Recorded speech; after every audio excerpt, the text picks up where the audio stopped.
tell me, do you want to become a destroyer god? What was that? Don't think I'll take this threat lying down. No, that's not it. Why would I just want to sit around all day? Okay, that was uncalled for. The Tournament of Power opened my eyes. You saw those fighters. There's no way I can stay at the same level I'm at right now. They got me all fired up. No. The tournament's barely over, and you've already got your sights set on other universes? You're as big of a fool as ever, Kakarot. Well, then what about you, Vegeta? Why do you seek more strength despite your current power level? To fight Frieza! Because you decided to bring back that devil, you dumbass! Of all the people you could have returned back to life! Hey, calm down! If it weren't for Frieza, we and the rest of the 7th universe might not even be here anymore. Wait, seriously? Is that true? Yeah, he helped us save everybody. Oh, you idiot! He only did that because he was looking out for himself. You remember how much stronger Frieza was when he came back to Earth? What happens when he achieves a newer form? Wait, are you saying he might even get more powerful and come to try to beat us again? There's no doubt about it. Huh, I don't know. I mean, we're the ones who brought him back to life. Oh, you idiot! Do you really believe that monster thinks he owes us anything? Hey, how many times are you gonna call me an idiot today? As many times as I need to! Idiot!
I believe Frieza's gonna try to kill us. We need to send this baby to Earth.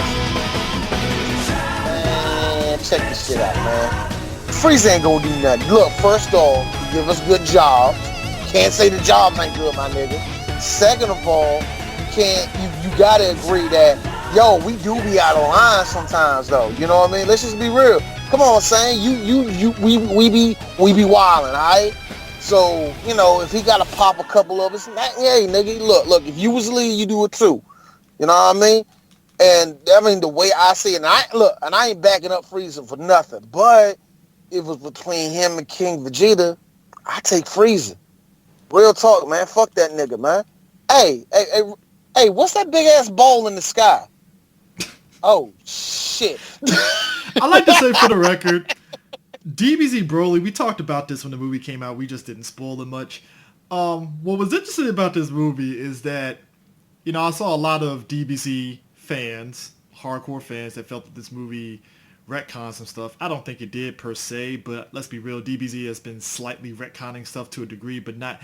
Like, the retcons don't hurt the overall narrative of what happened already.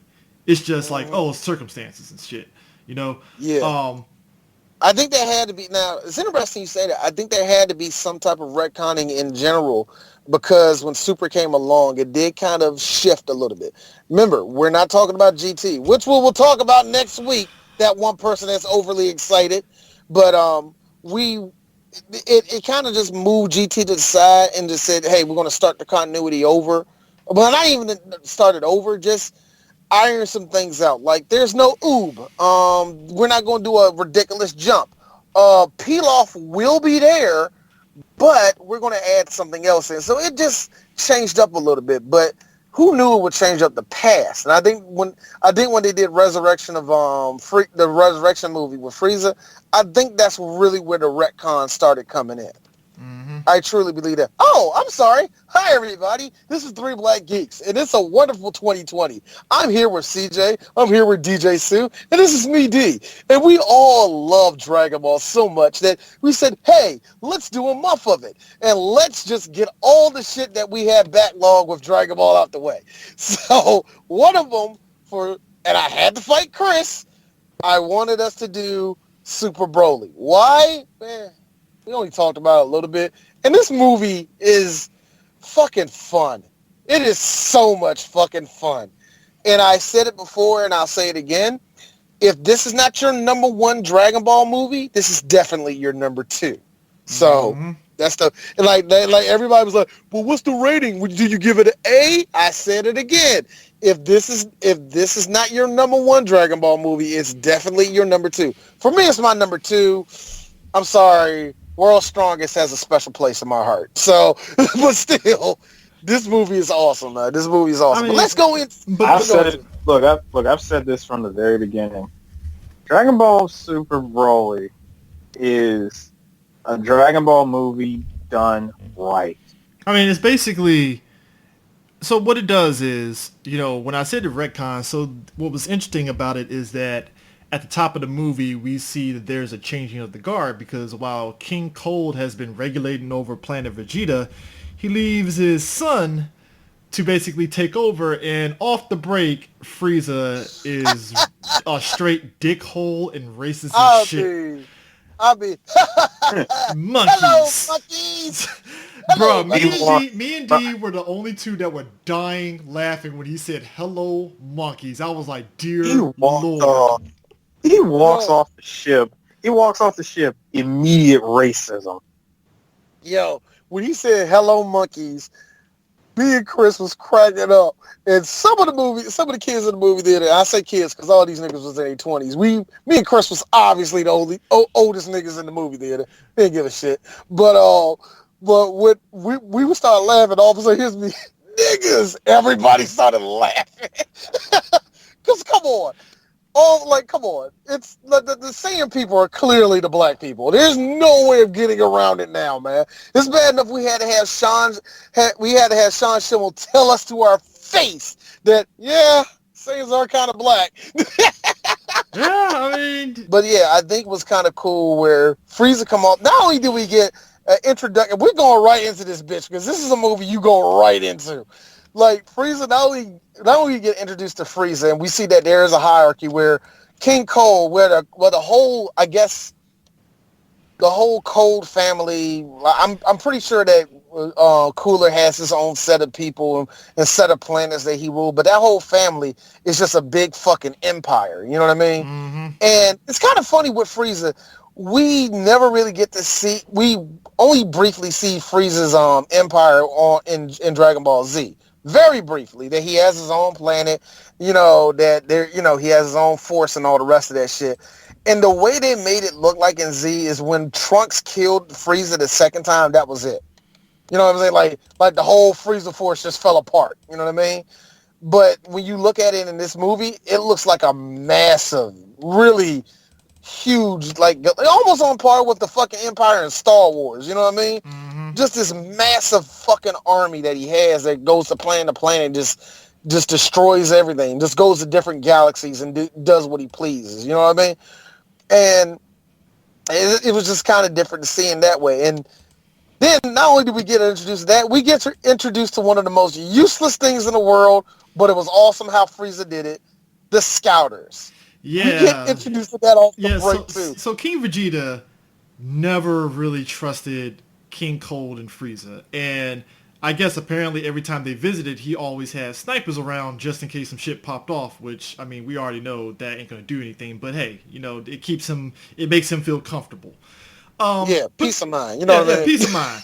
Frieza puts helps the me sleep, aka it helps me sleep good at night. Yeah, it helps him. He can talk King. He can make some little smart ass remark to King Cold, but he knows at least he can get a buffer to kind of get a head start, in case some shit pops off. But anyways, Frieza puts the scouter on. He's like, oh, I spy 3 snipers.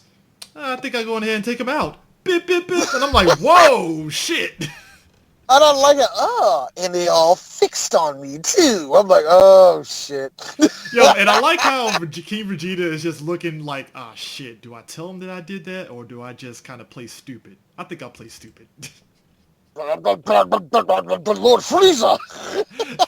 Hey, D's joking, but that's exactly what King Vegeta did. He was just like, I don't know those guys. I truly don't know those Man, guys. I mean, yo, man, you know, we got a couple of rebels on here. Who told them niggas to go up there and just how do you see the motherfuckers?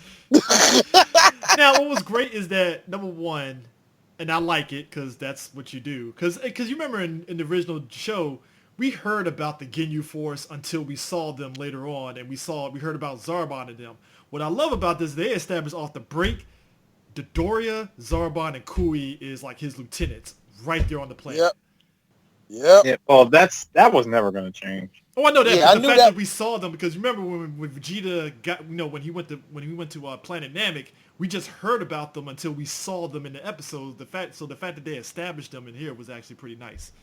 I thought there was the other thing that was. But then again, hold on. But you also saw them when they showed the flashback of Frieza actually destroying Planet Namek, that they were there. They witnessed it when it happened. Well, just in the way that they showed it here, because I mean, it's one thing to just see they saw it and stuff, but just to show them flying with Frieza down there and everything, it's like, oh, they really flexed. Okay, cool. Yeah. Oh yeah, they was serious. The second they broke into the atmosphere, Zarbon was like, hey, Dodoria, let's fly down there. Yeah, let's gonna be all cool and shit. I'm sorry. I'm sorry. I still miss Ocean Dub, Australian Zarbon. Yeah, I love, man. We need Paul. I need Paul. I need Paul Dobson back. There's nothing wrong with Look. I have nothing. I have no problems with the Prince-esque Zarbon because it still fits the character to a degree. But just the Australian Cockney accent just hits it for me. That needs to come back. AKA Wolfgang Krauser / Billy Kane Zarbon. AKA Bennett Zarbon, sir. Yeah, I'm gonna say Bennett Zarbon. Bennett Zarbon. All I needed. You know what? He should. Okay, I'm gonna jump off the movie real quick. When Zarbon was beating the brakes off of Vegeta, he should have been staring at him in the face, going, "You're getting old, Vegeta." That pretty much was it. And at the end, come on, Zarbon. I know what you want to do. You want to turn into a monster, do you? You want to rip me apart. Come on, you know you want it. Put it, come on. Do it. I don't need this. I don't need a scouter. I don't need this. I don't need a scouter. I don't need Frieza. He just turned into a monster. I'm gonna kill you, Vegeta. And that's when Vegeta did that awesome move where he just kicked that nigga dead in the fucking gut. Didn't he kick him in the fucking neck and then blow him up and stuff, basically? Nah, he punched him. He one-punched him through the stomach. Hand went through it. Blasted. Yeah, he let out an energy wave out his back. Literally blew a hole in him and watched him fly off into the friggin' water. Which, even though he was dead, I give it up to Ocean Group for giving me the best line of that fight. Vegeta! Yo, so not only did we get to see that, we get to see King Vegeta pissed off, walking away, just saying, "Oh, she come on my motherfucking planet." What was that? What was that? Nothing, sir. Nothing. He gonna plan. He gonna come. This dude gonna come over here to my planet. Look at me and my. I can imagine King Vegeta is that king where he just walks over. Man, all this. You ain't do nothing, man. You didn't tell me do nothing, King Vegeta. Shut the fuck up. All y'all bitch ass niggas. Just gonna sit there and gonna let that motherfucker disrespect. You see that short motherfucker disrespect me? Yes, King. Y'all gonna let him disrespect your king? No, sir. No reverse. No way. Y'all, that's what y'all fucking did, man. I gotta go see my son, man. This some bullshit. Meanwhile, spoiler alert, King Vegeta dies to a standing jab Shoryuken. We didn't get there yet. But actually, hold on. I don't think we even seen how King Vegeta died this time. Remember, everything got retconned, and we're probably not going to see that until. And that's an if. And let me just preface all this. There's a big if they're going to put this movie and stretch it out into the series, which I think they should. Which I think they should. They are good, They are. because there's a lot of story that they can just like add on to. But anyway, but yeah, I like how he walks in there and he sees he sees Prince Vegeta, and the one thing that hits me watching this again is that you see all the, I guess, the exceptional kids, and Vegeta is like the Prince Vegeta, the Vegeta we all know, is like the highest ranking. All the rest of this, everything's all great about him, and then you see Broly, Paragus' son, and he's like, yo, who fucking kid is this? Why the fuck is he up here with all the good kids? Like, hold up. Like, whoa. Stop. Hold, stop the presses. How did he get first round draft pick? Whoa. What do you mean he had higher than my son? He was better than my son? Kill him. That right there. Kill him. When he did, no, for real. When he said that, now here's me. How many times has King Vegeta did that before? I'm quite Something sure. tells me that is not the first time. I am going to say numerous times where let's be real. Instead of Nappa, Vegeta could have had a proper entourage with dudes that were technically stronger than him, but they would protect him. Yep. And just real talk, because we know Vegeta was one of the exceptional Saiyans, he would have grew regardless. Yeah. He would have grew with them regardless. And he's like, you're right. And yo, look, Nappa, you are nigga, but let's just be real, Nappa. You're Nappa. Oh, what was interesting? I know we're jumping ahead. I felt it was interesting how jumping ahead though, when the planet got blown up and stuff. Before we get back to it, we see Nappa with hair, and we see a young Vegeta and fucking Raditz, and Vegeta just like, oh, the planet exploded. Oh well, 2 tears in the bucket. Let's go. Actually, no. This one, he was like, oh, man, I don't get to be king now. He was a brat. This is the thing that I also thought was interesting, that all three, like Goku, Vegeta, and Broly, were all born on the same day. Yeah, that was interesting. That was an interesting retcon. Actually, no. No. No, they weren't. No. Vegeta It was just, and Broly were. Yeah, Vegeta. I mean Goku and Broly. Goku and Broly. No, Vegeta and Broly were, because remember, 5 years had passed when Bardock threw Goku in that spaceship and launched that nigga off the planet. Goku is 5 years. Yeah, Goku is 5 years younger than Broly and Vegeta. But anyway. Okay, that's right. Yeah, sorry, that was my mistake. It's all good. But anyway, Vegeta and Broly, they're the same age. Yeah, Perry gets heard all this shit. Like, wait a minute, what you doing with my son? Like, I'm taking him to a different. Like, yeah, he's going off with a different player. But why King Vegeta? Why? You really think I'm going to let somebody be better than my kid? For real? You know how I'm king? You know how I'm king? Because your dad was king. Because my dad was King Vegeta. Yes. But also, that means the King Vegeta has to be the strongest. Therefore, my son has to be the strongest. You can take your little ashy, overly strength kid to the other side of the fucking galaxy for all I care. Get the fuck out of here, Paragus. You smell like motherfucking Newports anyway, nigga. I don't like you. Never liked your ass anyway. Paragus hops on his ship with a scientist, with one of the, and I find it funny. There's a fucking structure when it comes to Saiyans. Not all Saiyans are warriors. That I like. Now that I like. They're not all warriors at all. Guess what? Dude? Paragus hopped on a ship with the Dragon Ball equivalent of the red shirt from Star Trek. Yes, they did. Yeah, I felt bad for this nigga because the second floor is like, oh man, I'm not a warrior. I'm not made for none of this. I feel so bad for that nigga. That was a motherfucker that woke up this morning, had his Cheerios, like, it's gonna be an all right day. I mean, but what's interesting is that like Bardock and Goku's mom, we finally see her and stuff. It's a regular marriage. It's not like it's all, because a lot of people envision it to be like some hostile marriage, and it's like, no, he's just regular dude, regular father. I never even had that impression in the first place. Some people did though. The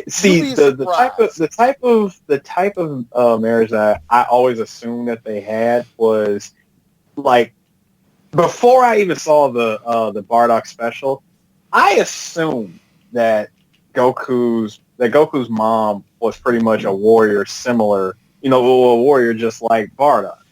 And in comes the Bardock special, and we see Fasha, who's part of his team, and everybody assumed off the break, hold up, are these two together? But then you come to find out, oh no, they're not. She's just his teammate. So again, where's Goku's mom? We never saw it until we come to find out that there was a little manga that Akira drew years ago, and we actually see her. We come to find out that she is a straight up mom, not a warrior or anything. And that made me think, like, okay, there are people who are like, just real talk. They're not warriors. Of course, your warrior class is probably most of the planet. And then you have like the moms. You have the people that are caretakers and shit like that. Scientists and caretakers. You know what I mean? That's pretty much what I think the structure is there. But the way it was shown in Z, yeah, everybody fucking fought. Every Saiyan fought. Even when you look at the Bardock special, the women you did see were partying with all the rest of the warriors and all the rest of that shit. So don't blame nobody. I don't blame anybody for thinking that Fasha was Goku's mom. I don't blame nobody for that, because I didn't believe that. I never believed that. I was never one of those people that thought that. But I don't blame nobody for thinking that shit. And you see her here like, oh, she a regular ass chick. I'm like, you know what? She over here cooking soup and stuff. You know what? I have no problem with this. And it's very interesting seeing, like I said, you see Paragus, he goes to the other planet, finds Broly, and it's like the planet is just hostile. There's nothing there. It makes it worse. One of the they can't get off the planet because one of the things that make them hover broke, and the scientist is like, "Oh my, I can't get off this planet. We're not gonna die here. How are we gonna have food?" Paragus, there's one way to conserve food. How are we gonna do that? My man went over to him, and then we saw the Dragon Ball version of your boy Frank die. Oh no. The Frank Lopez death. Yo, it looked just like Frank Lopez dying, didn't it, nigga? It was just a straight shot. I'm like, yo, Paragus a bitch, man. I was thinking more so of, man, there's no way, there's nothing we could do. There's nothing we could do, Paragus. We got to abandon the ship. I mean, we're going to die here. Well, there's one way to preserve everything. Well, how do we do that? Why don't you go get the coffee? I'll figure something out. I mean, eventually. My man gave him he gave the stacks down from Goodfellas. I mean, sometimes I got him. Look. Actually, I got one for Chris, and this is Chris's. Wait a minute, there's nothing on this planet. We can't eat nothing. We can't eat nothing, right? Wrong. What? I mean, wrong. But my man with the commando. Okay, so it was funny. They skip out a couple years, and that's when we finally see Bardock. Bardock's going over to Planet Vegeta, and Bardock is... See, this is going to be interesting, because remember the first time with Bardock, he got all these visions from an alien that told him that the planet was going to die and shit like that. This time he's just on the planet and shit's popping off, and he's like, what the fuck? All right, I'm telling you. No, you know what it is? Bardock is just a nigga that smoke a lot of weed and be like, you know what? There's a lot of fucking planes out here. There's a lot of fucking ships out here. All in freezer, right? Basically, he did the it's the Superman thing where he's like, yeah, this shit's gonna get killed, so let's go on ahead and send our son out of here. Bardock was looking at that shit. So Bardock over here took one good drag and goes, all right, so that's the couch, right? Dog, you know what it is? I know why, and I know why this is a couch. But all them ships over here? Nah, but you know what it is? Freeze about to kill us. It reminds me. You know what it really was? As soon as they was, I'm so sorry, Chris. But as soon as they was going in the planet, his Bardock, hey Bardock, what's wrong? I don't like that shit. I don't like that. Just imagine Bardock with a banana. I don't like that shit. Nah, but you know what it was? It literally reminded me of Man of Steel when Jor-El found out that fucking Zod was trying to take over Krypton while it was exploding. And he's like, you know what? Fuck this shit. Let's go ahead and send Clark the fuck out of here. Let's just get him out of here. Just get him out of here. I'll tell you one thing. I tell you one thing. What made it so cool for me, and a couple of people in the movie theater were saying it, Chris. Bardock was walking out there with the spaceship, one hand in that motherfucker. Mm-hmm. What an arm in that motherfucker. Space pod on one arm, cigarette literally hanging off his lip. Now my thing is And this. the other arm completely free. Now here's Hey, my yo, thing. baby, for real? This shit about to go on. But wait, but Kakarot didn't do that. Yeah, but Kakarot about to live, man. Look, on some real shit, babe. I don't know what that little motherfucker gonna do, but as for my seed, he gonna get out of here. Yo, Kakarot, be the best. You're gonna be great. You gonna be great, my nigga. You was kings. We was kings. You hear me, son? We was kings. Also, do me one big favor. Don't fall out this ship and bust your head, man. A lot of babies don't live that way. See, Hey, D, hold up. Hey, D. The moment he says, hey, peace be with you. Like, peace be with you, son. Like, remember, it's God's plan, and he does the Wakanda. I mean, you know what's interesting is that they mentioned, and I kind of want to see how they handle this, because Vegeta's estranged brother is with him on that planet, and I think the show is going to probably explain that to a degree. And they mentioned it. They did mention it in the what was it? They mentioned it in the Battle of the Gods. In the Battle of the Gods movie. Yeah, so it's like you have that, but like else interesting too. Mm-hmm. There are other Saiyans that are still alive. Now we don't know the extent of if Frieza had all those extra Saiyans that were on different planets at the time killed or nothing. But there's still like a couple of Saiyans that might be still alive too. I got a feeling that some of them Saiyans wanted to fucking enact revenge and Frieza killed them. I think that might have happened. I think there might be Vegeta's brother might be. I mean, can you think there might be some big thing with Vegeta's brother? We don't know about that. Can I be honest with you?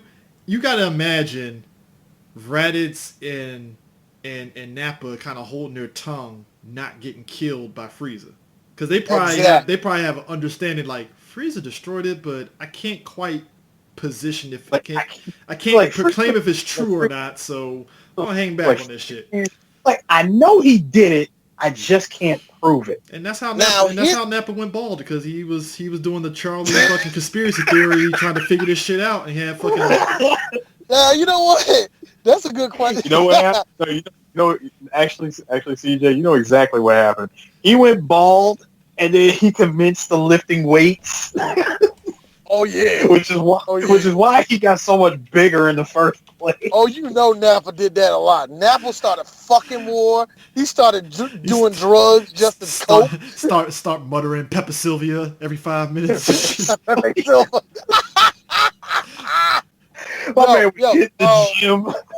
Yo, I will start. Yeah, I mean, started fucking a whole lot of alien chicks. He kept playing that line from Rick Ross. He said, "You wasn't with me shooting in the gym." Actually, nah. Come on. Nappa's way more basic than that. You know what the only song is on his motherfucking iPod when he works out? We ready. We ready. Now, it's interesting seeing Frieza destroy Planet Vegeta in glorious HD animation. Yeah, but Bardock was still there. Now that's where it gets even more interesting for me. So Bardock still fucking knew and still fought enough to be in the atmosphere when that ball was coming at him for him to do the black man pride thing and try to shoot back at that shit. Because I just got to be real, y'all. When there's one black man trying to stop the white man, that's kind of how it looks. Exactly. Sorry. I mean, it looks exactly like that. Just one dude doing a really big beat, doing a really big blast, and this huge fucking sun is coming right down at him. What's that? It's so warm. Now, can I say that when he does that, I have to admit, I still like Bardock's original costume better than this. This just felt lazy to me. The one from The one from the special. Yeah, I think Well, that's the one they used in yeah. the DBZ fighting game, didn't it? Yeah, I don't know. I can't tell. it is. The one from the fighting game is his original costume from the TV special. Mm. I mean, come on. He had the bloody headband for the family. Yeah. The lineage. Put that bloody headband on. The bloody headband. It was blood, man. He was repping the set, bro. He was repping the set. Like mini man. Blood soaked. Mini. No. See, I only mentioned that. I only mentioned the blood. Look, I only mentioned it for the family. I only mentioned that because of Yipes. Because every time he's commentating Dragon Ball Fighters, he'll always say, "Oh, there go my man. There he is, the granddaddy, the grand poupon. Put that headband on for the family, the lineage." Right there. No, from here on out, like, yeah, you know what time it is, nigga? Zoo. I mean, yeah. He puts that headband on, and he went in. I mean, he fought against Frieza's forces, and of course, all that was completely retconned out. They did keep in him doing the javelin shot, and of course, it just got ate up by Frieza's Planet Destroyer. You know, I am actually also interested to see this version of Bardock of how strong he actually is, because the first time, because we was all stuck in the power level, knowing how power levels went, we all just assumed that Bardock was strong. He just wasn't that strong. Is that, I want to know, is that still the deal with him? He's just like, yeah, he's strong, but I mean, I'm one of those people that wanted to see him and King Vegeta have a face-to-face chat. You know what? I do believe there had to be at least two niggas on that planet that wanted all the smoke for Vegeta. I don't believe it's Bardock, though. I don't believe it was Bardock. Now, a part of me do have a feeling that there's going to be a connection. There's going to be a connection to Bardock and King Vegeta with the retcon. I do have a feeling that there is going to be something with that, though. You want to know you really want to know who Bardock was compared to King Vegeta, and you say that there was possible dialogue between the two of them. I'm just going to be honest with you. Bardock was the Ultra Magnus of Planet Vegeta. What? What? He was. He's the Ultra Magnus. I mean, when you look at this retcon version of Bardock, he's Ultra Magnus. I mean, I can't say. It's like I'm just a soldier, but yet I know what's going on. I'm not worthy of any of this, even though I am going to be the last one. I'm just saying, does it? Please, I mean, look, is what I'm saying making sense? I mean, look, you're not lying. I agree. Actually. Okay. I actually really agree, man. I mean, but the whole thing is just like wild as hell, and it's like interesting. They decided to put that in the movie and stuff, and like you said, Paragus and fucking Broly are on another planet, and Paragus kills off Homeboy and stuff when they get on the planet. Like, how are we going to survive? And it's like, yeah, I'm just going to have to kill you, and it's just going to be me and Broly out here, roughing it out here. See what we can do against all these fucking bug creatures and shit like that. And then, so I was telling myself, like, so where we go from here? And then they played Sha-La, and no bullshit, and I mean this as a Dragon Ball fan. I looked at Chris, I felt my own face, and I looked at everybody in the movie theater. The second they started playing the tune of Sha-La, there was a huge smile on everybody's faces. Eris, you would have been so happy to see it. It was like everybody like, I would have been happy. Bruh, I'm watching the original in Japan in an IMAX. Yeah, I'm like, you in Japan watch this shit, nigga. I am smiling like just ear to ear, full on smile, because I'm hearing this song in a movie theater, watching this movie on the freaking IMAX screen. I was done. Yo, and we just go right into Goku and Vegeta fighting. It was kind of, them going back and forth. And you realize off the break, the animation in this movie is not going to fucking play around when it comes to the action. It is that the animation goes, Dragon Ball animation from here on out to me goes from, yo, who would have busted hand did that, to that is gorgeous. But that's been all the top flight anime in the last 5 years anyway to me. You know what I mean? It's been really weird. It just makes it very obvious, Eris, that we came from that era of seeing, like I said, the last of that Japanese, the money boom in Japan. You know what I mean? It is very obvious that anime took that hit in after the 90s, man. And we're just not going to get that type of these bustling backgrounds and shit like that. You know what I mean? That's never going to happen again. It is kind of sad. So play to your strength, and that's showing action. Because showing action to me is a way tougher, and it takes much more skill to animate that than just having, you know, and no disrespect to it, showing the Major jumping off a building and disappearing into Tokyo. Even though it's a gorgeous shot, it's an amazing shot. This is a different type of animation. Or the another good example of that, the car chase scene from Riding Beam. Yeah, exactly. Something like that, where that car chase scene with just so much detail. And you're not going to have that. It's doing that. Now, show me two people punching each other in fast motion. There are two types of animation, and unfortunately, you really can't compare that. You really kind of can't compare that, man. Just because one is going at a different speed than the other and all the rest of that. Then, of course, you know, movies. You know, the movie's doing something different. Even Castle of Cagliostro had a different pace to action than anything else, you know, now. But, of course, there was just a lot more money going into movies back then than it was now. And you could, and I don't know if it was they could afford to bomb a little bit or afford to be a little bit, you know, fucked up. But there was no fear in it back in the 80s and at least the early 90s. So when you were like, well, to that person that's saying, well, we had some good looking shows in the 90s. Yeah, those are the last of them. Yeah, and thankfully, some of those animators are now head animators now, and they still, and come on, because I think you're lying to yourself. You think anime still isn't drawn beautifully. It still is. It's just that there's the charm of the 80s and the 90s had is never coming back.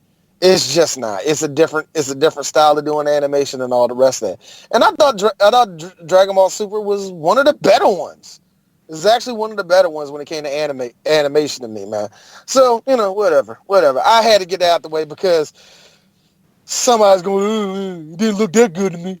You know, one person. Oh, no. I'm going to go ahead and say it from the moment I was watching the movie. I'm like, holy crap. There are so many good moments of great, amazing animation. And then, holy crap, did somebody sneeze into the laptop and and out came this? I mean, once you get to that final bout with Gogeta versus Broly, that's when it's like, okay, clearly the budget is getting to slim pickings, but it's still, you can still watch it. It's still bearable. It's not horrible. It's just like, You can tell that they skipped out. And I thought in this movie they did that kind of well when they went into 3D animation. I say kind of because it didn't overwhelm you, but you clearly saw it. You know what I mean? And it did. You can probably bring up that it looked kind of like funny when they ran to, like, when they tried to throw a fist. You like, that looked like Dragon Ball. That looked like Fighter Z. You know what I mean? You can say that. I will admit that. There's a couple parts that look like that, but even then, it wasn't that bad. Especially when Goku and Vegeta did that back-to-back Kamehameha, and was that Kamehameha and Galagun they did? Mm-hmm. Yep. I don't know. Yeah. That was a good-looking shot. That was a really good-looking shot, and it was clearly 3D. It was clearly 3D art. So I would dare say that was probably one of the most iconic moments. Yeah, it's gorgeous looking. It's really good looking. It ain't like it's a bad shot at all. But you can tell when it does go shift over like that. And anime is still dealing with this problem when they go from 2D to 3D like that. It's just blunt. You know what I mean? You can tell that they're doing that. And some movies do it better. Some movies don't do it well at all. Like the Berserk movies, they did that well. And then you look at some movies, and I can't bring none up right now because I can't think of none. Oh, good example. Godzilla, where it's like, ugh. I mean, yeah. Yeah, so. But anyway. We're on Earth. We're seeing both the Saiyans fight each other. And Goku is happy because, the Tournament of Power made that nigga feel alive and all that shit. And Frieza a good comedy because there was like Goku. That's why Goku's training, because he knows that he's going to fight Jiren again, and he knows that everything's going to be cool, all right. And come on, real talk. Goku gets off to this shit because he's an idiot. And somebody that's the thing. Is like, oh, Goku's an idiot, so there you go. Yeah. Whis asked a good question. Hey, Vegeta, so why are you doing this? Because of Frieza. Because this dumbass said, oh, let's bring Frieza back to life. And it was just funny. Well, because Frieza, and let's be real, everybody likes Cell, everybody loves Cell. Akira Toriyama will never bring him back again because he refuses to draw Cell, especially in his perfect form. He's also, way too detailed. I don't feel there's a point considering he can't be stronger than what he already is. He's way too detailed to begin with, because the draw is way too much detail in Perfect Cell to draw him. Frieza, very simple. Yep. And I think, and just, just being real, Frieza's way more of an interesting character than Cell is. Not only is he way more interesting, but let's call it what it truly is. Frieza is the main antagonist of Dragon Ball's lore. Yeah. Frieza is, when you really look at it, Frieza is the one that caused all of this to even go. The reason why they're Super Saiyans is because of Frieza's dumb ass. Well, I mean, let's also be real too. Cell exists as a revenge plot of Dr. Gero. Dr. Gero's dead, so there's no point of him even coming back anyway, so, And while that is true, it still circles back to Frieza being the beginning of all of it. I think Frieza, and I think, like I said, Frieza just makes a better, more interesting villain. He's more maniacal. He has a whole force that didn't disappear after this nigga died. After King Cold and him died, and Frieza died, he still had a fucking empire. So, Frieza's just I think Frieza's just a much more funner character to write for all the rest of that shit. You know what I mean? It's just easier to hate him too. And I thought it was really interesting bringing him back in Super. Not the resurrection one, no. Well, keeping him alive after that, then put him in the Tournament of Power. When he put him in the Tournament of Power, I thought that was the dumbest thing in the world. Why would you do that? And then to come find out, it's one of the best things that they did. Because it makes sense. You need somebody that's strong, and that could be the cutthroat person next to Vegeta. You get him. Yeah. And you need somebody that's not going to give a shit when it comes right down to it. Yes, the risk is this motherfucker gets to grant his own wish. Yeah, that's the downside about it. But, it didn't work out that way. And to be really honest, as much as I thought I wouldn't like it, Goku and Frieza teaming up to beat Jiren was actually really fucking cool. Like, who knew? Of all people, it'd be Frieza right beside Goku. Frieza and Goku are like that fucking Paul Rudd thing. Look at us. Did you see this coming? I didn't see it coming. Not me. It's like, really? We're really doing this? Not me. I guess so. I guess we are. Look at this, man. It's awesome. It's awesome. That shit was funny, But Frieza has immediately went into, I gotta recruit some more people because clearly I'm depleted like fuck. This motherfucker steals the Dragon Ball straight out of Bulma's lab and shit with the dragon on radar and all that. Which D has to say that, hey Frieza, then y'all scouters can, you know what, fuck it, this is a movie, I don't give a shit. But, it's like, we don't care. Yeah, you know what I'm saying. You don't care, I don't care, whatever. And I thought it was funny that Vegeta straight up like, you need to have a better security system in there. I'm like, Vegeta, you're a walking atom bomb. Shut the fuck up. Look, she had all the security in there, man. But so the plot is, hey, we gotta get the Dragon Balls now. Let's pack up. Hey, Beerus, you ain't doing nothing. What? To hold my kid, nigga? What? Dude, Beerus gets stuck with like chow duty every fucking time, any fucking way. It's like, I like how Beerus is the literal god of destruction, And the only reason why he chills on Earth is because, hey, 80-degree weather is his shit. So who knew? I mean, also, I mean, when I saw that part, I said, well, sounds about right. It's like after they had their high moment in whether it was a movie or a TV show, they get relegated to like menial duties at this point. Yeah, they really do. They really do. I think that I want to say that's just Akira going, hey, let's do this one. Hey, Akira, what you gonna do about it? Yeah, man, that's cool, man. Anyway, that didn't make any sense, Akira. Look, like, have you been watching Dragon Ball? Seriously, have you been watching my show? I just guess half the time doing this.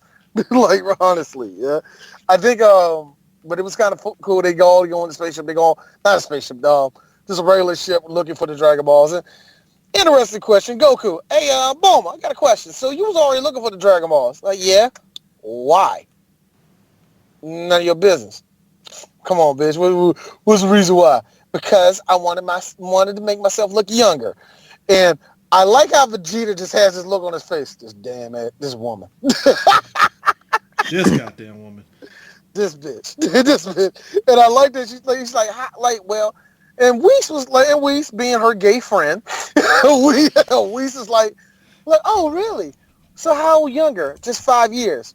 Why just 5 years? Because why not a whole decade?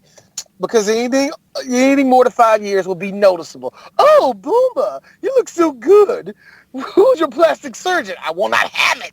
And I'm sitting there like, for real, Boomba? And then Goku being her best friend, because only he could get away with it. Oh, so you've been doing that shit already, have you? Bruh. Right. Yeah, I love that. Goku already seen through a bullshit. Oh, you've been doing this, haven't you? How did you know? He's like, well, like calling the dragon. You've been calling the dragon to make yourself look younger. I said, hey, Vegeta, how tight the pussy, my nigga? Ah! You know, that would have been my second question.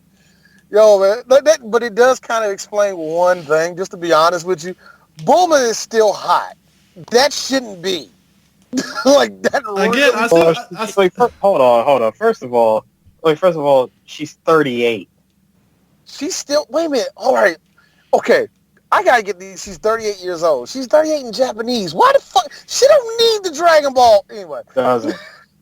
She's gonna look honestly, she's gonna look that good until she's 70. Or, until Dragon Ball GT says she gets that weird Japanese Karen haircut. Karen haircut. I hate, dog. She didn't have a forehead. She had a 10 head.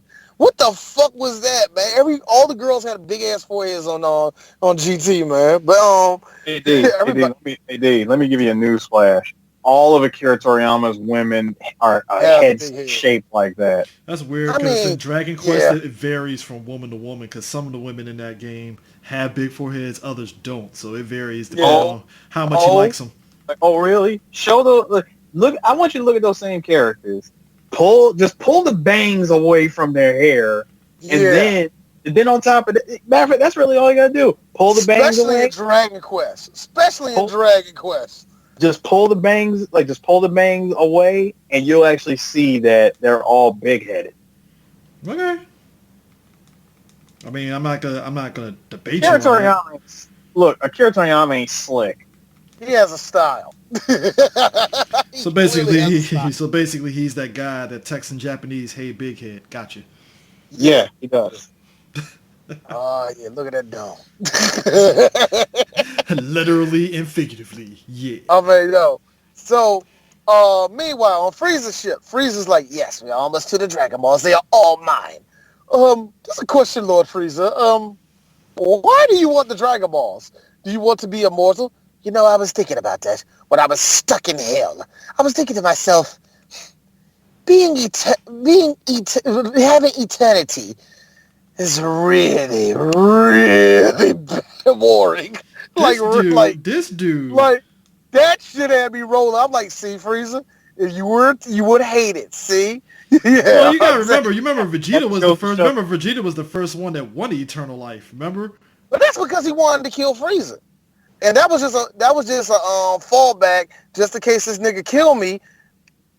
He Get can't powerful. I kill me can because never die. Like, I can never die, therefore I can just wear him down and And eventually get kill powerful, him. and I still get powerful Exactly. in the meantime. Exactly. That was the only reason why he wanted to do that.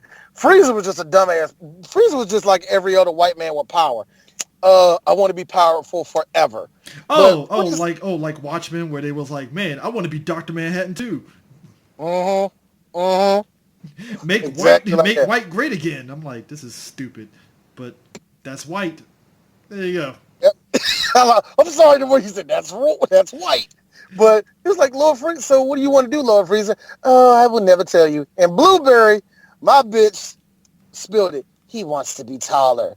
Like, why did you say that in front of Lord Frieza? And Frieza's like, she got me. I want to be taller. I hear everybody making fun of my height.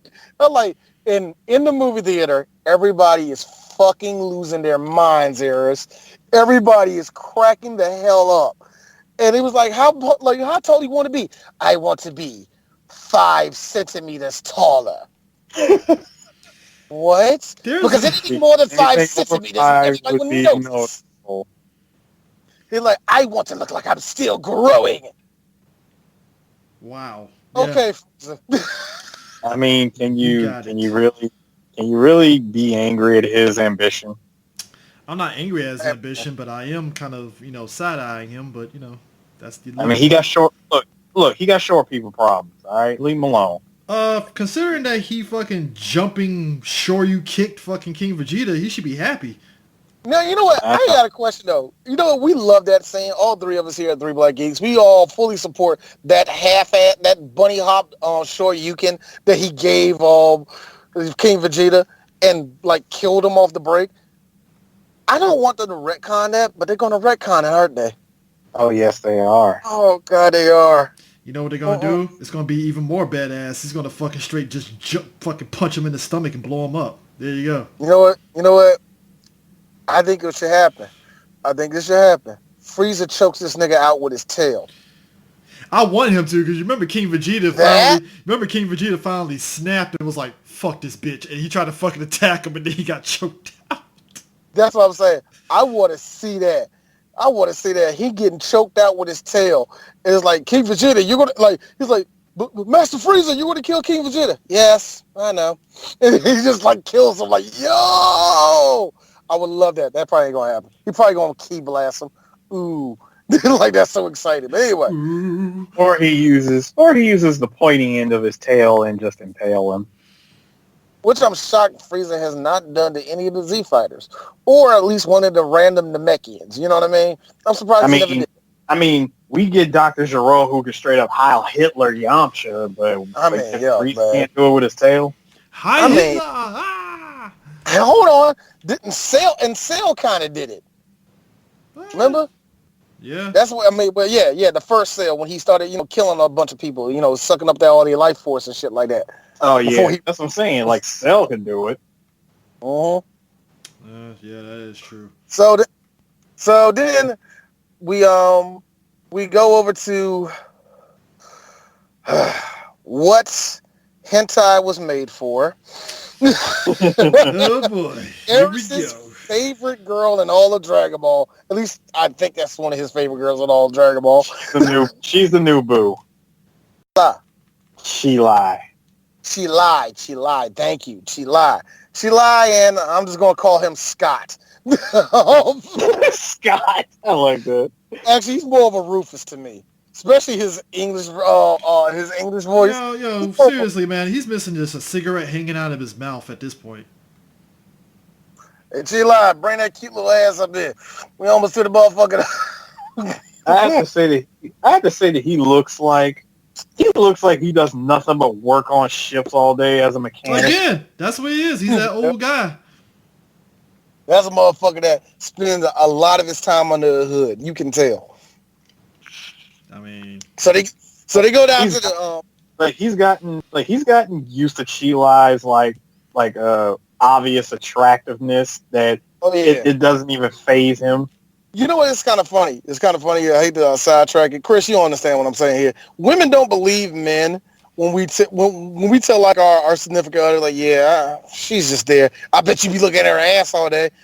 That shit got old month 4, okay? Be like, first off, how dare you? Second off, it's all right. like, I see you how you get around titties, yeah, but I see your titties all the time. It's nothing there no more. They exist. They're just there. They're a specter. Actually, no. D, like, hold on, D, you got to say it the right way. I've seen them by themselves. Not for me. Not for me. No, not for me. I just really realized that big titties like that it's inconvenient. And for some odd reason, for some really, really odd reason, they fluctuate. Yeah. Like she's lying to everybody. Seriously, I've seen her go from a B cup to a double D in like literally a day, and back. But you know what? Because of that, I can't believe this. I see her as a person. Oh my God. What's wrong with me? Like, I see her as a person, and I just cannot believe that it's... Like, I see her as a person, and I cannot... And I could just sit here and go, I cannot believe that it's not butter. Oh my gosh. Oh my God. He does not care nothing about Sheila doing anything cute. Yeah, whatever, bitch. Hurry up. I just hurry that shit up. I ain't got all goddamn day. Come on, bitch. We gotta be at the shop in 15 minutes. Nobody wants to see your titties. Get your ass over here right now. I'm a bit tired of her shit 2 months in. Like, it was cute first 2 weeks. Now I'm sick of your ass.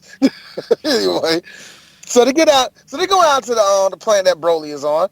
Nothing is there. They're like, oh my! They actually respond to their beacon. So they actually respond to their beacon, and they go down to the planet, and they're like, God, this old ship's here? I can't believe this here. They all of a sudden you see Paragus, who's all the way gray right now, and I'm just gonna be real, his pants full of shit. Just like, wait, don't leave us. And they go, they was like, where you come from? Me and my son been here. And you were part of the Freezer Force. Oh, thank God. Y'all hugging him and shit. And they were about to get attacked by something. He calls out Broly. Broly comes out, what was it, like a big-ass dragon or some shit, wasn't it? I forgot what the fuck it was. What was it? Yeah, but anyway, Broly just, like, levels this motherfucker. Sheila, oh my God. This brown nigga came out of nowhere. Real talk. Of all the Saiyans, Broly is the brownest. Anyway, this is true. Broly's clearly. Oh my God, there is a hierarchy. Oh, Broly was just a nigga Saiyan. Oh my God, that's deep.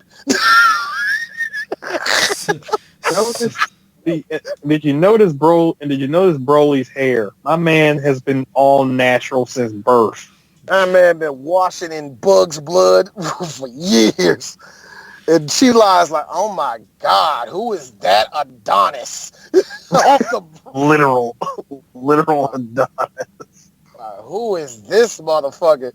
And all. So, they take him back over to Frieza's ship because come on, man.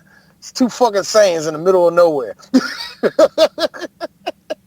Like, I don't see no problem with helping them out. I mean, what harm could it do? What's the worst that could happen? That's the very worst that could happen. Come to find out, much like in the original Broly movie, there's a fucking he has a shot collar. Now, did they explain how he made that shot collar? Remember the red shirt scientist that was on the ship with him? Mm-hmm. That. Okay. Wait a minute. Never mind. But yeah, before he ate it, he put that together. I'm gonna go on record and say that he put that together. Yeah, they all go back to Frieza's ship, and Frieza's like, oh, so you are saying, and you got a lot of goddamn power, huh? That you want to kill King Vegeta, right?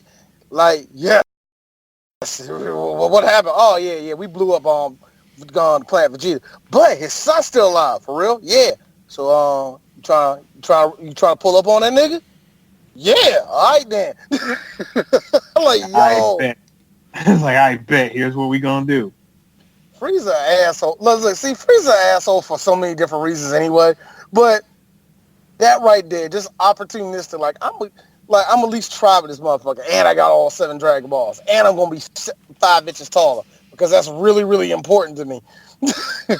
What's really good? This motherfucker finally so in between that, Broly, he drinks water for the first time, which I gotta think, oh my goodness, that has to be the shit to him. He's never drunk water. They probably just been drinking like their own piss and whatever water on that planet that's not water. Bug juice, literal bug juice, and Like bug juice. and what is that? Bears that are connected to the ground somehow. You know what? It's a good design. It's just a weird creature, man. No, This is a really weird creature. They've really been surviving off of a planet that's like uninhabitable. You know what I mean? Yeah, to anything. Pretty much to anything outside of those creatures who are all predators trying to kill each other every fucking moment. Yeah. And no, but he was on Frieza's ship. You finally see, not only did we get to see that Broly eat food for the first time and shit, Sheila is trying to throw, like, hey, how you doing, big guy? Oh, what's that fur? Get off that shit! Oh, sorry. Didn't take Yeah, that was my... He's like, yeah, man, I'm sorry, my bad. I ain't mean to snap at you like that. Speaking of which, Vic, I just need to let you look. I just need you to understand something. This fur, it's got history. Like I used to have this animal as like this pet. He was my best friend, but apparently my dad didn't like me having a friend, so he attempted to kill him. He shot him. His ear popped off. So I keep this as a memento to the good times I had with him. Nice little nice attempted tear-jerking backstory. Yeah, that is it's worth it. It really does suck that Paragus wanted to be that D-bag of a parent and shoot Rex. I mean, shot the ear off the motherfucker though, yeah. That's some 8-day shit right there. How I your son was having fun. And you were like, nah, fuck all that. Cold world. Life. He looked at his son trying to enjoy the one thing that he could actually have fun with on that planet. He just looked at his son like, I'm about to ruin this man's whole career. Let's motherfucking go. Yo, it's already bad enough that we already have people talk about Goku being a bad father. He ain't got shit on King Vegeta or Paragus, yeah. Oh no, Goku just don't come home. All right, Vegeta, he doesn't hug his kids enough. Let's just be real. That's gonna hurt Trunks later on in life. No, here's the thing.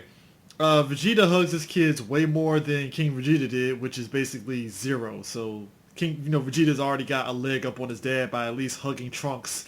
Yeah, that's what I'm saying. Like everybody fights about those two. Fuck that. Let's talk about Paragus and fucking King Vegeta. These two dick bags, yeah. King Vegeta just again. This is how Vegeta ended up being the brat that he was until Goku had to humble his ass and shit. And maybe you probably say Bulma to a degree too, humbled him and stuff. But like Paragus. Also, we all know Bulma pretty much just threw Bulma just threw them butt cheeks in a circle and called it a day. Well, here's the thing about Vegeta. Here's about girls that like Vegeta. You're the girl that says, I can change him. That's who likes Vegeta. Well, I mean, Vegeta girls that say, I can change him. It is funny that Vegeta did put it out there because, like, when Goku sat there and said, man, we really got some powerful women. Yeah, we're Saiyans. We go for the powerful women. Huh. And then, again, Piccolo's like, that makes so much sense. Yeah, because Goku would literally shit on himself if Chi-Chi was never there, okay? The reason why Goku's a halfway functioning person is because of Chi-Chi. Vegeta could be killing a bunch of people, but that pussy has got him. All right. It's basically Bulma's the first woman that didn't take shit off of him. She was like, shut the fuck up, nigga. Just shut up. Yeah. Just shut up. Yeah. You know what Vegeta always got to say? You know I helped this bug meet up with his long lost I helped this bug on this one planet. I helped him get back with the love of his life, and then me and Nappa hopped out the ship and we just blew up the whole motherfucker. Bitch, that could be you. Do it, nigga. Do it. I dare you. Yeah. Take your little bitch. Shut your little bitch. Shut up, nigga. Play your PlayStation. Shut up. Because you're not going to fucking do that to me. Vegeta over there. Look. Vegeta in the motherfucking gravity chamber. Just doing motherfucking punching drills and shit. Gonna talk to me like that. Tell me what I'm doing. Dog, he's doing the DBZ equivalent. He's doing the DBZ equivalent of Cuba Gooding fighting the air in Boys in the Hood. Yo, man, that nigga cried at that joke. Like, she gonna tell me what to do? Man, fuck Kakarot. Goku ain't got nothing to do with this. It's like, Dad, are you crying? No, son, I'm not crying. I stubbed my toe. Eris's favorite line of all time. They're drilling.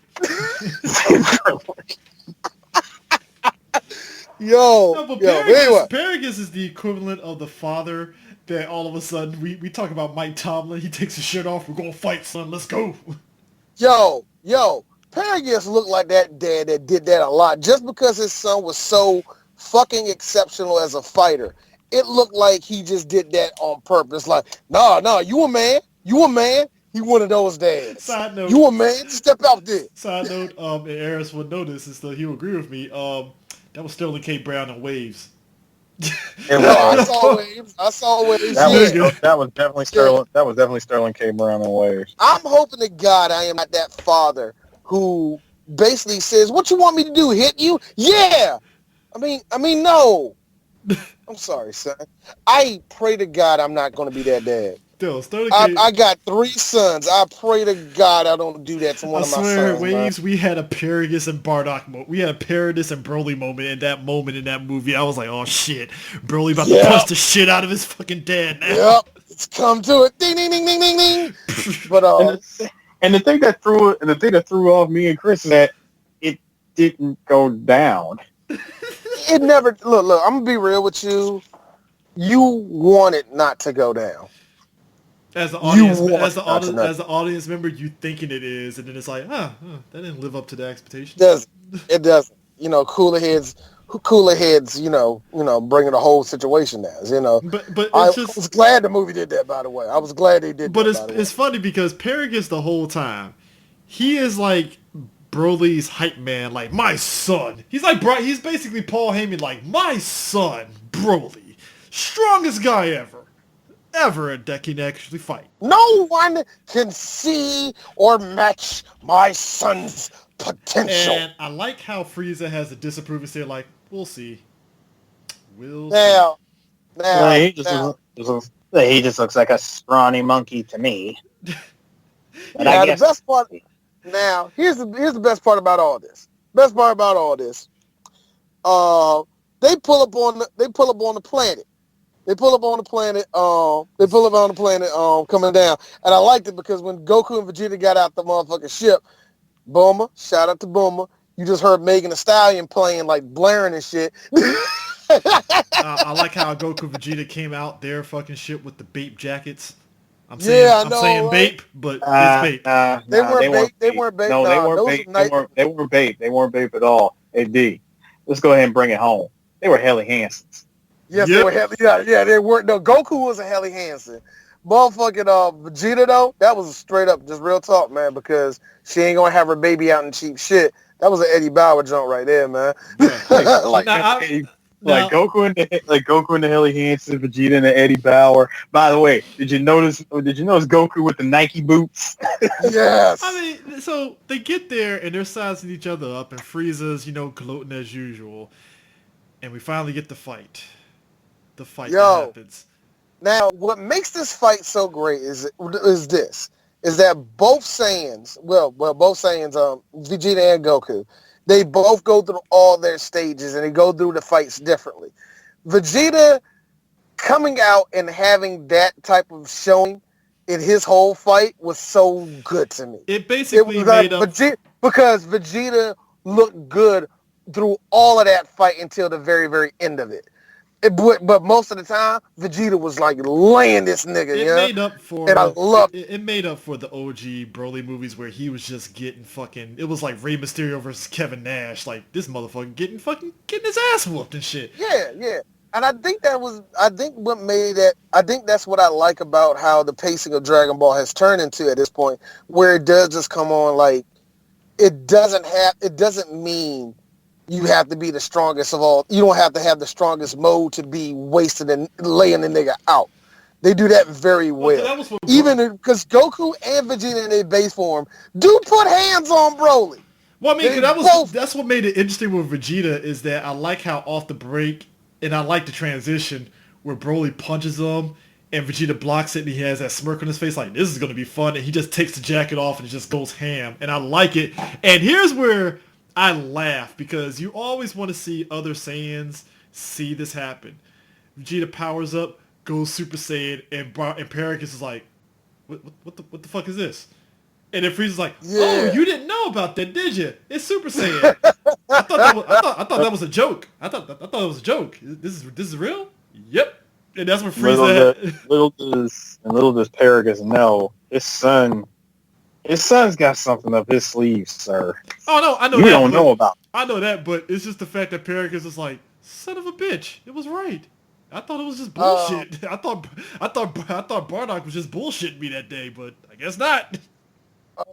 I'm sorry, Eris. I know what you're about to say, and I'm probably going to make a picture of this one day, and I would love to see what everybody's response is, but I'm the white guy sitting in front of that desk, and I say this about Broly.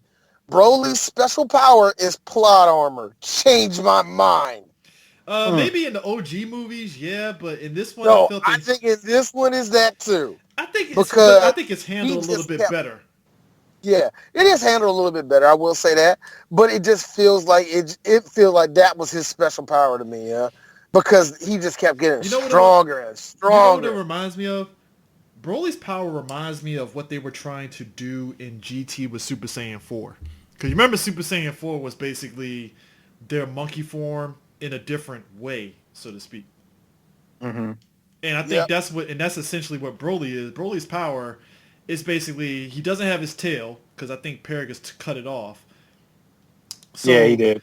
Basically, he still has that instinctive Uzuru-like power within him still, hence why he's strong in his base form and stuff. So while Vegeta goes Super Saiyan and is giving Broly the two-piece and stuff, I like how the little moments where they're flying past Goku and Goku is like giddy as shit, like, man, he's only in base form and he's giving Vegeta while he's in Super Saiyan? Whoa, this is awesome. It's like, this is the greatest thing I've ever seen in my life. You know, and Goku was ready for this shit. He was like, yo, I woke up this morning knowing I was about to fight tonight. And that's when I got thrown off, because all of a sudden Vegeta decides, I'm going to go Super Saiyan God mode. And I lost my shit a little bit, because I was like, whoa, when did this happen? Right, he's been ready. I'm not mad at it. It's just like, all right, cool. He was waiting for a good opportunity to pull that out. Space and opportunity, that's all it is. And at this point... I was like, no, this nigga did not. And then when I was like, but he's better than Super Saiyan Blue anyway, though, so it didn't matter. You know what I mean? Once it got to that point, that's when Goku decided, all right, Vegeta, let me tag in, because... And I loved how they did that, too, because when he went into Super Saiyan Blue, he was like, fuck.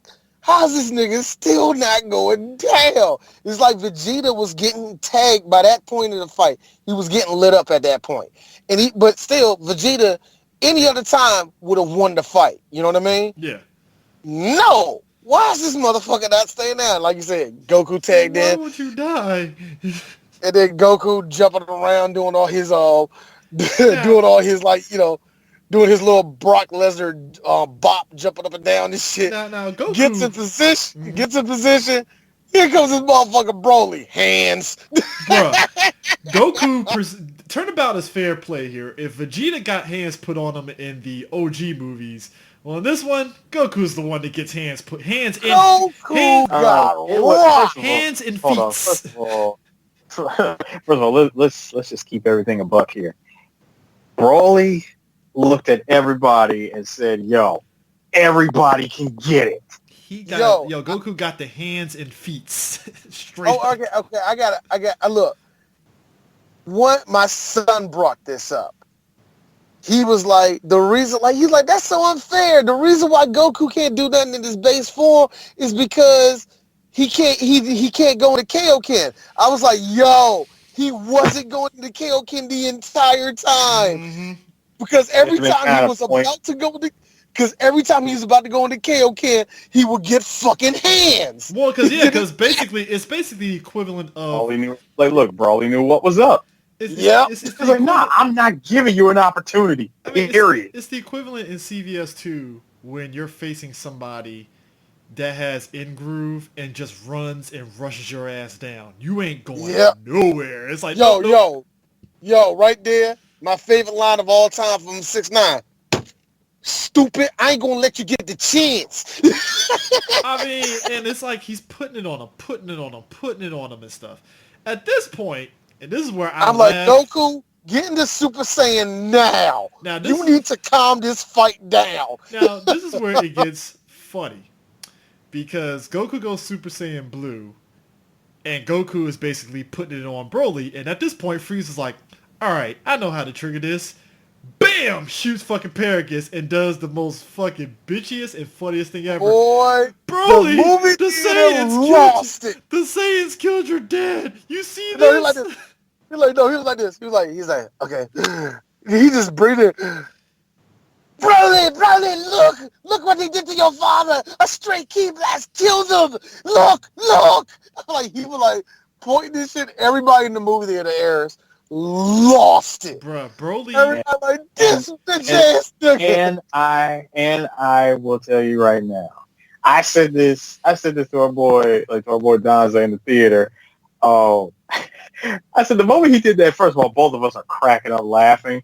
But I leaned over and I said, Frieza doesn't realize that he is about to unleash a monster that not even he can control. Now here's the thing. This is the thing. It was the equivalent of when fucking Tony punched Hulk in Age of Ultron and Hulk spit the tooth out and Tony's like, I'm sorry.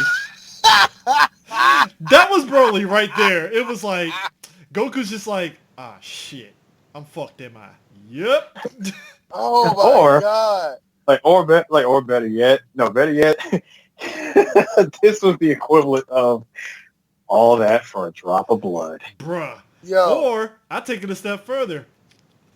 Savage Hulk punches fucking Thor's hammer out of his head like, ah! Okay. Will thou yield, Loki? Yo, all right. Now, I knew something was... Now, Goku, I forgot what Goku did right after that. But he did something he was on the defensive at that point. But I forgot what blast he did. But when he did it, Vegeta, oh, bullshit. Nah, man, something wrong. Like, even Vegeta knew, because when Goku did it, if that was anybody else, dead. Oh, Vegeta was like, oh, that nigga live. That nigga live. Like, this nigga's still not down. And even when they both did their, like, Gallic Gun Kamehameha thing, and it still didn't put it down. Hey, yo, real talk.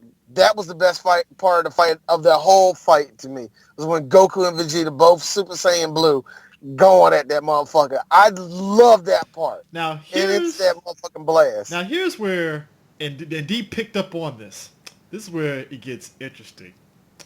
So, Goku decides, we need to fucking take a break.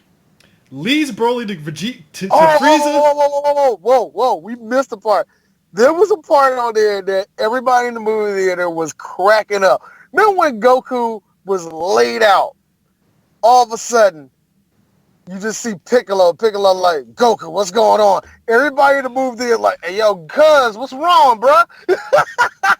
Dude, I thought it was a Team 4-star. Piccolo That was like, Yo, I love that part. That was such a Team 4-star moment, but not really a Team 4-star moment. Like, Goku, what you doing? It's like that shit that they do in Team 4-star with Nail still being in Piccolo's head. Like, so what are we doing? I like that part. I really did like that part. So we just gonna get laid out, huh? All right, cool. Bet. I liked it. To me, that was Piccolo being the co-captain that he is when it comes to Earth. Anyway, you know what I'm saying? That was him right there. Like, hey, yo, what's up, cuz? I mean, you want me to get the squad, man? I can get Gohan and everybody else, bro. What's up? I mean, this is out my pay grade, but I can help out. Oh yeah, that's what Piccolo like. Yo, do you need me to get everybody, bro? Let's go, man. I'm ready, man. Let's do this shit. The fact that Goku literally grabs Vegeta by the hands and leads Broly in front of Frieza and instant transmissions, I was like, and Frieza's about to catch them hands. Boy, the move. Hey, look. Like, first of all, I like how Broly gave Frieza the Stone Cold Steve Austin equivalent of stomping a mud hole in his chest with both feet. Only thing missing was him giving him the middle finger while he was doing it. Now, what was he got stomped. He got stomped out hard. What was funny is that D pointed this out during this next scene we're going to talk about. Frieza had to fight Broly for 1 hour. Full hour. And you know what makes it worse? You might as well have asked him. You might as well have told him, dude, you got to fight him for a day. That was here's the worst part. Here's the worst part about that, though. I would give Frieza, I would say about 10 minutes into the fight, Frieza actually gets on his feet and backs it up and goes Gucci Gold on this motherfucker. Here's the worst part about that, though. This the worst. Yeah, every time he did that, it was so funny. When he did it in the movie, and we was in the movie theater, D being the obnoxious nigga that he was, Gucci. I mean, but yo, here's the worst part about that. It didn't fucking matter. I mean, yo, he got pushed out of gold. Rolled this nigga. But there's a problem about that also. Frieza learned a lot from that fight. Yeah. That's the worst part. Let's be real. That's the one thing we gotta learn about Frieza. Frieza's not stupid. I mean, let's be real. This is a person that came out of the Tournament of Power facing off against Jiren, so I'm not saying Broly's power ain't shit, but at least he knows how to better handle himself in a situation where he's clearly outclassed. So it's like, I'm not going to go yet. I'm just going to hang back for a minute before I do that. Nah, that nigga went gold 10 minutes into that hour and a half fight he had to deal with. And he got punched out of gold. That's what made it fucking hilarious. He was like, oh, you got gold? Bam, done. Cease that shit, my nigga. Yo, they get over to Piccolo. Actually, Broly hit him with the Jay-Z. Filth my jeans, take that off. Bruh. And this is where the animation switches. Shout out to anyone who actually remembers that line from that song. Yo, yeah, the animation gets weird at that point, man. Like I said, and you know what? And I always said this. It always feels like it's done on purpose a little bit. It just feels like it's done on purpose just a little bit. You're like, yeah, it's going to look like shit, but let's make it look wacky and just say, ooh, it's a part of the whole thing. You know what I mean? I don't know, like, just go with it, everybody. Yeah, we know it's shitty looking animation. Just go with it. But even then, it got a good laugh out of me. I don't care, man. I laughed at how goofy it looked. Yeah, I mean, I I like what they did it when they said they did the fusion the first time. You just see Piccolo has this look on his face like, yeah, you see how I do this shit? Shit gay, ain't it? I know, nigga. Your turn. Yo, they did it twice. They did the typical, he went fat, as always, and he went skinny, and he's like, again. Wait 30 minutes. This is a classic joke from Dragon Ball Fusion lore. Yeah. They can never get it right the first time. Well, I mean, it's kind of like, it's basically the quick version of what it was in even, Fusion Reborn too, except this time there's no Jinnah, they have to fight and stuff. So it's like, all right, they did it this time. But yeah, when they eventually end up finally fusing, they end up putting it on Broly to the point to where they almost about ready to kill his ass. Yeah. Yo, they rip reality fucking with this nigga. At least that's the only way I can describe that little psychedelic scene they did right there. That was that just was an acid different. dream. I'm sorry if I was like high, That I'd was be so like, oh my different. god. Bro, I was high. seeing that, I was high seeing watching that, that. in, I was high watching hold on, that. seeing that scene in IMAX was, woo. We just seen a I, regular. I needed a minute. I needed a minute with that scene. Yo, I don't blame you though. Still, I think looking at it on a big screen, period, it does kind of fuck with your eyes a little bit. You know what I mean? It was out there, man. I give it that. But seeing it in IMAX with an IMAX screen like that freaking huge, Shit. you felt like you were in there. Wow, I can only imagine. I can only imagine that. After that scene, I mean, after that scene, you were right. He was about to fucking kill him. Like they were really about to kill him. All this going on, Chila, she basically got the Dragon Balls from Frieza because she already. AKA, she learned the power of Deus Ex Machina. I know, right? They kind of didn't explain that, but we're just gonna skip that. But she wishes for the dragon. She wishes that Broly. What she say? She wishes Broly off the planet. Send him back to the planet where his pet is. Yeah, and that was real talk. With all this shit that was going on, he was going to kill him. So that tells me this. Two things that tells me. Number one, because Akira Toriyama said the reason why I didn't have Broly fight Jiren is because Jiren would fucking kill him. So that being said, Gogeta is on the level of Jiren, or at least around the level of what Jiren's real power really is.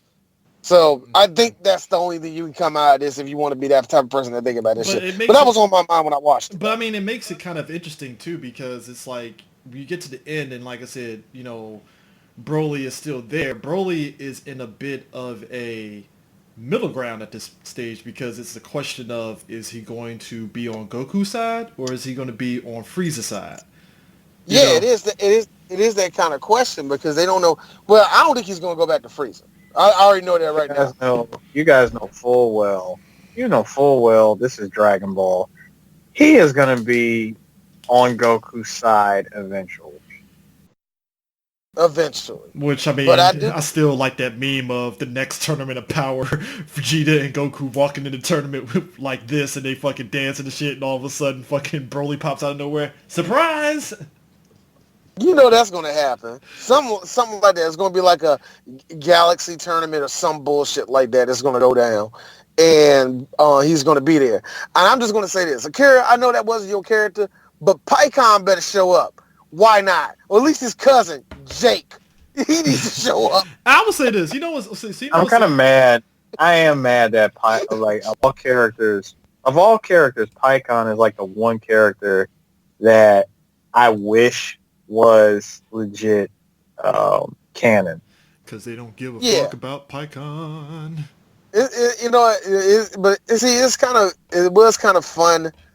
Everybody mentioned, we always say that he forgot launch and all the rest of that, and how Akira kind of forgot what made these characters, like made Gohan great and shit like that. But it is interesting seeing him doing the Tournament of Power and including all those people that have, a moment. And that's what, a moment in general. But that's what tournament arcs are for in anime anyway, man. They're usually the best thing about the whole anime is a tournament arc. But what's interesting is that, we talk about Dragon Ball and these new movies coming out kind of reinvigorating the franchise. I thought it was interesting that out of all the new movies that came out, Battle of the Gods and, Resurrection with Frieza and stuff, right? This was the movie that had, I knew everybody and their mama that went to go to the theaters to see this movie. Like everybody was like, yo, we got to see this shit. It's Broly, blah, blah, blah. And the fact that it raked in 120 million worldwide, 30 million in the U.S. for a Dragon Ball movie. That's crazy. Mm-hmm. I mean, I think what made this one interesting, I think what makes it really interesting is the fact that it took, I feel like Broly was a big selling point to a lot of people in America. Because we didn't know what Broly are we going to get. Are we going to get the one that we had in the original where he just runs roughshod over everybody? Or are we going to get to... Because my fear was like, oh boy, Vegeta's going to get fucking worked over again. And then Goku's going to save the day. And it's like, oh, this is different.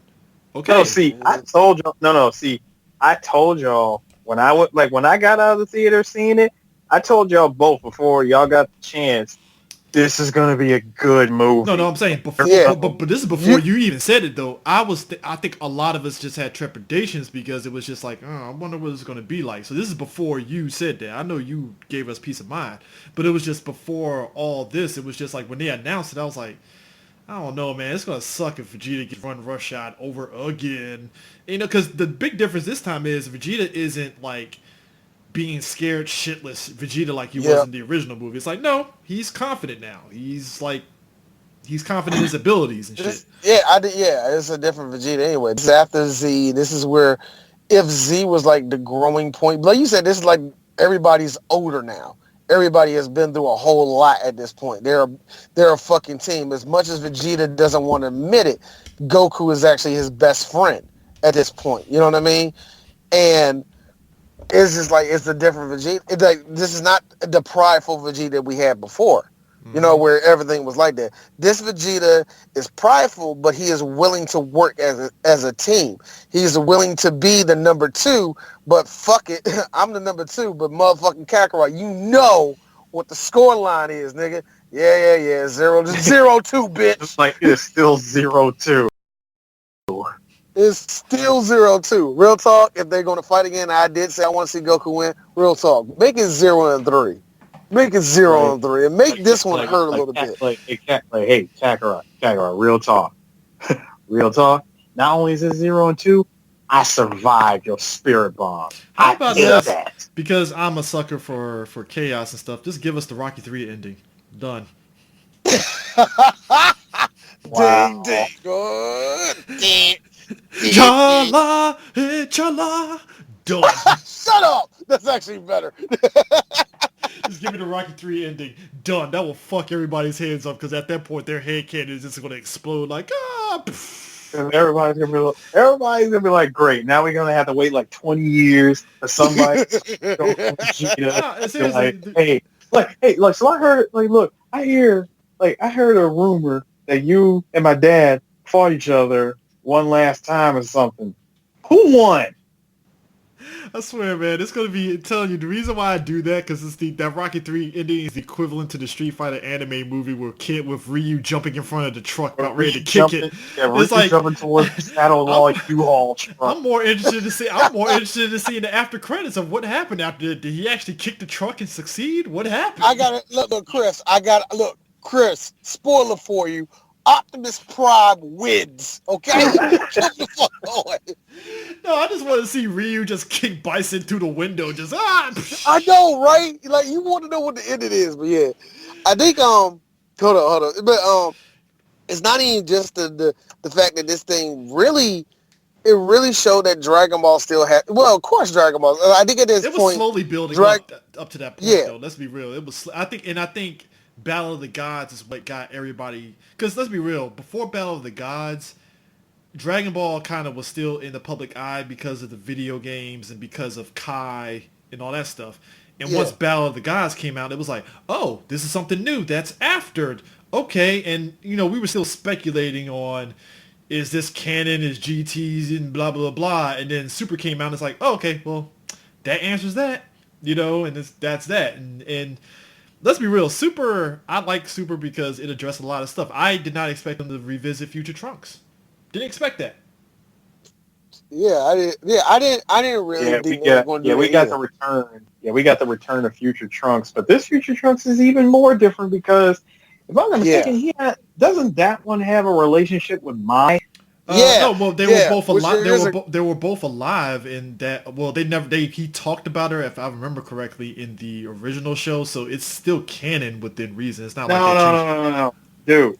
I'm talking about Mai from Dragon Ball. Since she's a kid, she grew up and she had a relationship with Trunks. Remember? Yeah, it's she did. Not Trunks' dark future from the Android saga, even though this is the same one, but things have changed. Yeah, I mean, yeah, but like I said, it's you're right. All right, but it's kind of weird though.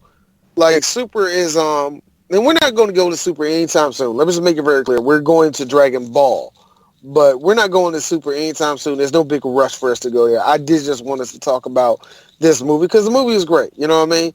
And if I just wanted us to do that. Now, will we get into the series right now? Is subjective of how much you really like it. You know what I mean? Like I thought the first saga with Beerus, the whole little basically Battle of Gods saga, basically thought that was okay. The one with Frieza coming back, I thought the whole little tournament with Hit was cool because the first fight with Hit was really good to me. But other than that, I really didn't care for it that much. I'm so disappointed with what they did with Hit. Like, yeah, they made him out to be like one of the coolest characters put together. The moment you saw him go up against Jiren and get washed. But that was the point, though, because the thing of it is... That was the whole... I get it. It was the point. Yeah. It sucks seeing the Ultimate Warrior laying waste to everybody, and then 1, 2, 3 kids super kicks this motherfucker. That was it. I know how that feels. I mean, but let's be real. It's like, here's the thing. But he needed to be humbled. He needed to be humbled. I get it that he was... That was the point of him. I do get that. But it still doesn't change the fact that this you acted like he got Yamcha, dog. Come on, like no, he didn't get Yamcha, but he did get the. I mean, look. He did this. This was equivalent of a team of a good team getting washed by a better team, 35-0 in football, Chris.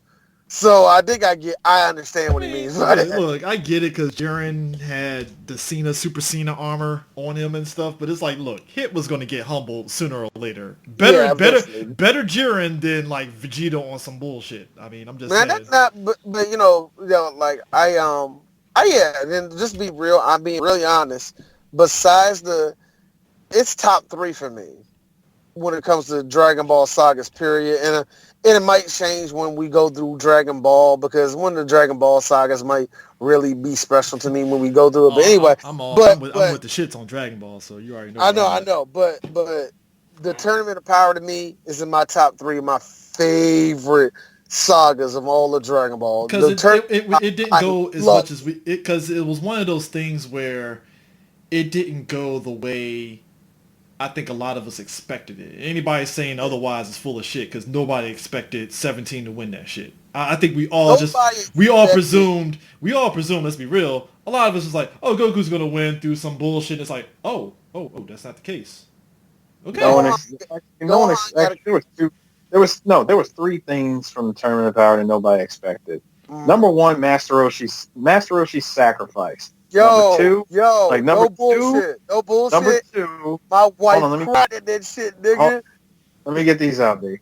Number 2, 17 winning, and number 3, Goku and Frieza teaming up. I mean, we all look. Goku in the years of Dragon Ball.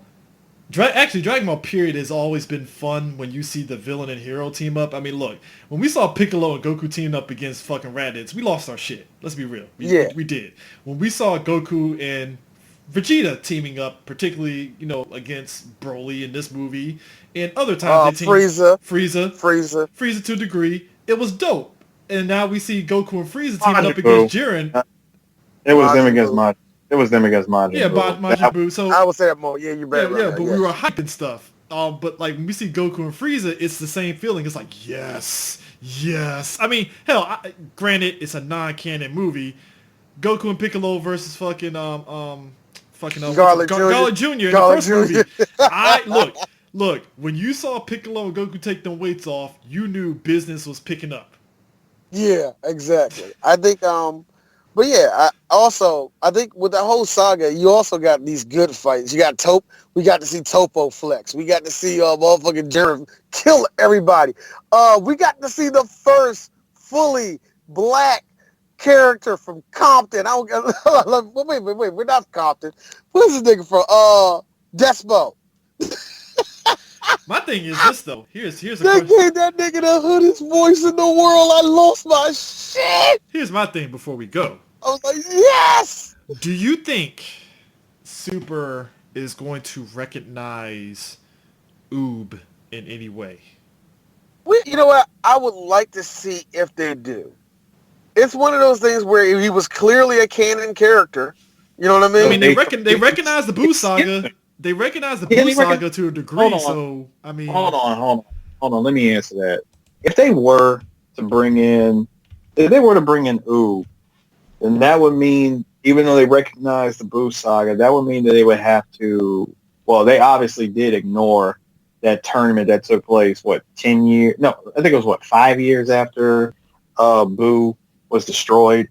So by him showing up as this hyper powered Earthling, and having him be like the true reincarnated version of him, if they were to go off of that same story, it would be interesting. But I think if they were to bring in Oob, it would be they're definitely going to do it different. Goku's not going to meet him in a tournament or nothing like that.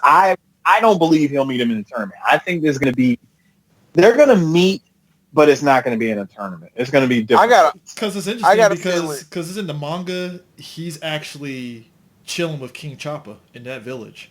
That's where he's at right. That's where he's at right now. He's in King Choppa's village. So like, oh, that's interesting. So maybe he does pop up with the group. Maybe. We'll Part of me also thinks if he does show up, he'll actually be a villain. That might be a switch up too. And I'm just saying it's all maybes, but that to me will be an interesting turn at it. And not to say that's what he has to do. What I think is going to be interesting. Is they're going to pull that story from GT and have Fat Boo reunite with them. Probably. Maybe. Probably not. No, he won't turn back into evil Majin Buu, but he'll reunite with him just so he can get his vest back. Maybe. Or King Choppa just, gifts him with the ballin' ass vest. There you go. Or oh look, it's Boo. Like he beats Boo, they hug each other. All of a sudden, he throws his hand through Boo's chest. And just like, yo, what's going on? This nigga evil. And D's over there like, I told you. And I just start beating it off because I'm crazy. Anyway. And then at that point, that's when we're going to see a whole bunch of black people cosplay Oob. Oh, I'm surprised it ain't happening now. But you know what? As long as we don't get no Mr. Popo on cosplay, I'm cool. You know what's funny? Real talk. I find it funny that Super distanced themselves from fucking Popo so quick. It's like he's there, but it's like, oh, he's there. And they just quickly just cut away from him. Like, no. I'm like, why don't you just change the color of him? Boom, done. Kira Toriyama. Like, my son married a black girl, so... I'm seeing shit differently is what I'm trying to tell you. I'm woke. I'm woke. Okay? I'm woke. I too. You said I too am woke. I too am woke. Just get a picture of fucking Kid Popo holding his chest like I too am woke. Look, come to find out, Akira Toriyama's Twitter is just be Bird Studios, Toy Animation, and Sean King. First off, we don't call him Sean King anymore. It's 2020. Talk him back, sir. Talk him back. Oh God, fuck that nigga. Anyways, yeah, that's it. Yeah. So next week, everybody, we finally get to Dragon Ball GT, and I know a lot of y'all wanted us to talk about it for a long time. But you know what? I'm just going to say this right here because I don't think I said it when we did the podcast because we already recorded that shit. Fuck y'all. We don't even. I'm sorry. Fuck anybody. We're consummate professionals, sir. People. But here's the thing. I meant to say this. I really feel that motherfuckers who were born in 1994 on down like it. I really feel that way. I feel you're knocking on the door of my brother. He was born in 92. No, he a millennial. Millennials don't like motherfuckers. That's what I really want to get down. I know my brother to his credit. My brother to his credit. He watches DBZ, but his fave anime that he wears the fuck out of Yu Yu Hakusho. That mother. Every time I see him up in his room, every time I go see him up in his room, This dude got the fucking Dark Tournament fucking episodes playing. I'm like, Every you time you clearly go- got a thing. All right, cool. Every time you go in your brother's room, that nigga in boxes.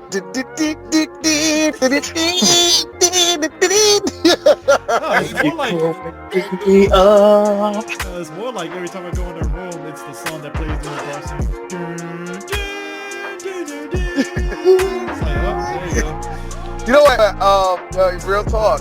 Just real talk. I don't think we will ever do Yu Yu Hakusho, but I gotta. just as an overview of it. But I don't that's watch what- by each sagas though. I know what you mean. I know what you mean. I don't want to do it, but a part of me thinks that we are going to eventually do it. There's no hate against it, but I can tell you right now, yes, Chris just said it right. We are not going to go saga by saga with that shit. I can just tell you that right now. It's not like DBZ where it's long running. It is. Yeah. Put it this way. Yu Yu Hakusho is one of the shonen animes that knows when to end and it stops. Yeah, and it stops. Like, put it this way. When I'm going to do Inuyasha for BAM. That's going to be in parts. I can't do all the Inuyasha. Please bring me in for the last episodes that officially ends the series, because I watched Let it me and tell I you was something. like, I'm forcing. Look, I'm telling you something. I'm forcing you and Eris on that on the last saga. All three of us are on that one. That's already. I watched the Stop. First of all, forcing. Bruh, I'm already at the door waiting on you. Woo, Thank you. Same here, dog. The last saga when they was so good, and at the same time, it kicked you in the nuts. Dude, Woo. I will say this.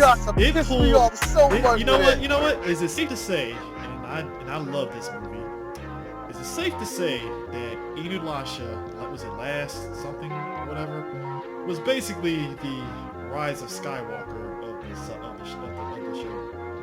Absolutely. Where you're just like, thank God it ends, but you don't hate it. You're just like, well, thank God it's over. Thank God. Oof, I gotta be real with you. I hate it. But guess what? I feel like that did. It's over though. It's done. We're done. You got an ending. You got to end. It is over. You gotta end it. You gotta fucking end it. But you know what? There's a lot. I don't know if we're gonna have to get to Yu Yu Hakusho because it does have a little bit of a special place in anime to me. Anyway, just period. But anyway, that's it. We see y'all next week. Dragon Ball GT next week. Peace out, y'all. Peace. Step into the Grand Tour.